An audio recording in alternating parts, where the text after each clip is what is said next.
বন্ধুরা দেখুন, আজ আমি জিরে বাটা দিয়ে ইলিশ মাছের ঝোল করে দেখাচ্ছি।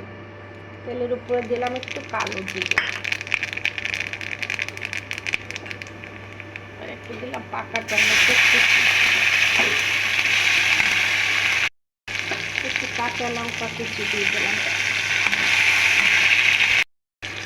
একটু পাকা লঙ্কা পাউডার দিয়ে দিলাম, একটু লবণ দিলাম, একটু হলুদ দিলাম, কষিয়ে নেব